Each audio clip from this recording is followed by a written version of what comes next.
Chers téléspectateurs, mesdames et demoiselles et messieurs, bienvenue à l'émission Tam Tam, votre émission, votre rendez-vous de chaque dimanche sur Télé Congo. Bon, on dit la vérité. Ce qui est sûr, la vérité. Ce qui est sûr, hein, c'est pas nous qui faisons l'émission. C'est Benoît. Benoît et l'ancien, c'était le vieux Médard Milando.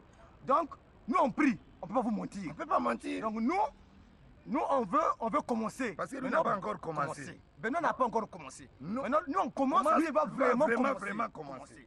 Mais silence, je vous dis, on va commencer. On peut commencer là. Allons-y.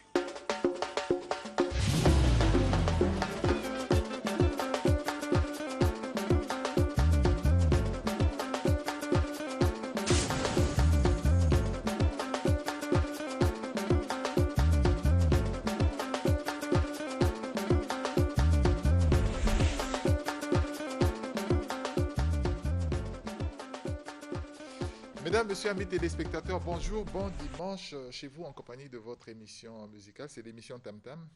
Aujourd'hui, je me suis laissé entraîner simplement par certaines personnes qui m'ont dit que c'était la dernière émission de l'année 2019. Et il est de tradition dans cette émission, chaque dernière année, chaque dernière année, je voulais dire, chaque dernière émission de l'année, je vais y arriver, de recevoir un monsieur qui est producteur à ses heures perdues, je ne sais pas trop si je peux le dire comme ça, mais qui aime la musique passionnément et qui investit beaucoup dans la musique, c'est Denidé Productions.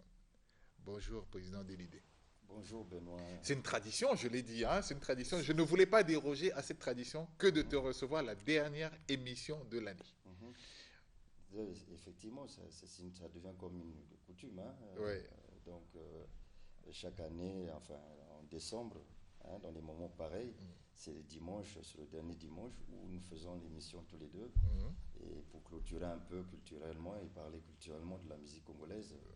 Et ça fait ce qu'on appelle le buzz en réalité, parce que les gens ils savent que quand j'ai un Denidé en face de moi, ça veut dire que l'émission va être superbe. Exact, peut-être, c'est si vous le dites.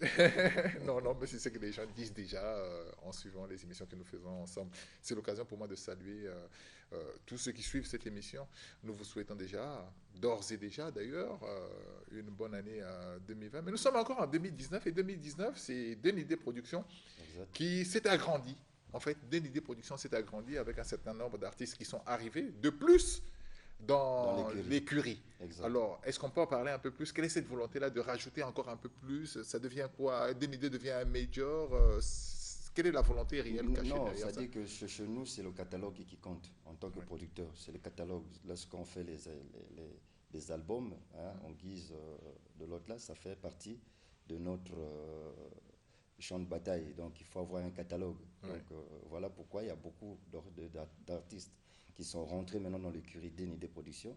Et ils sont nombreux qui signent avec moi. Et voilà, et ça fait partie de mon catalogue. Oui, mais ça fait un peu Père Noël. C'est-à-dire non, c'est pas question de Père Noël. On a l'impression que c'est des artistes, comme